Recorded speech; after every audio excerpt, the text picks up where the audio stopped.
আসসালামু আলাইকুম। কি অবস্থা সবার? আশা করছি ভালো আছেন। আজ আমি ফুচকা রেসিপি নিয়ে চলে এসেছি।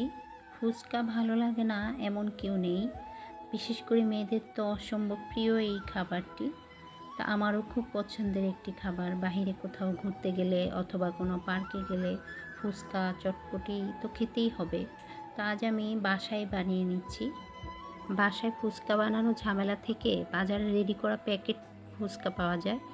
তো ১ প্যাকেট ৫০ টাকা করে কিনে এনেছি। তো আমি এখন তেলে ভেজে নিচ্ছি। ফুচকাটা আগে ভেজে নিয়ে রেডি করছি। একপাশে আলু সিদ্ধ করে রেখেছি। আলু, ডিম সিদ্ধ করে রেখেছি। আর একপাশে আমি ফুচকা ভেজে নিচ্ছি। তো ফুচকা আসলে এত ঝামেলা লাগবে না। তেলে একটু দিয়ে দিলেই এগুলো নিজে নিজেই অনেকটা ফুলকো হয়ে যায়।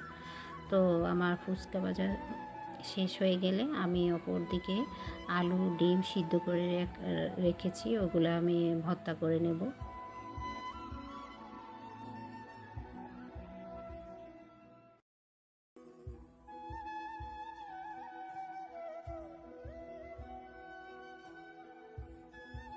আলু ভর্তাতে আমি একটু শুকনা মরিচ গুঁড়া, পেঁয়াজ, ধনে গুঁড়া, সামান্য মরিচ গুঁড়া, টেস্টিং সল্ট, একটু বিট লবণ, সাথে লবণ দিয়ে ভালোভাবে চটকে নিয়ে আমি ভর্তাটা রেডি করেছি।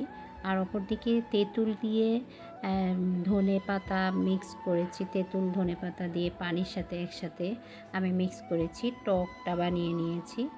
টকের মধ্যে যে পরিমাণ ঝাল খেতে পছন্দ করে ঠিক সেই পরিমাণ ঝাল দিতে হবে। তা আমি দিয়েছি সব কিছু। সবগুলো আলু ভর্তা একসাথে আমি ফুচকার মধ্যে দিয়ে তারপর হচ্ছে উপরে ডিমটা স্লাইস করে উপর দিয়ে দিয়েছি। আর হচ্ছে শসা স্লাইস করে উপরে দিয়েছি। আর এবার হচ্ছে খাবারের পালা। তো খেতে তো অসম্ভব মজা হয়েছে। আর দেখতে কেমন হয়েছে আমাকে জানাবেন। তা আজ এ পর্যন্ত। সবাই ভালো থাকবেন, সুস্থ থাকবেন। আল্লাহ হাফেজ।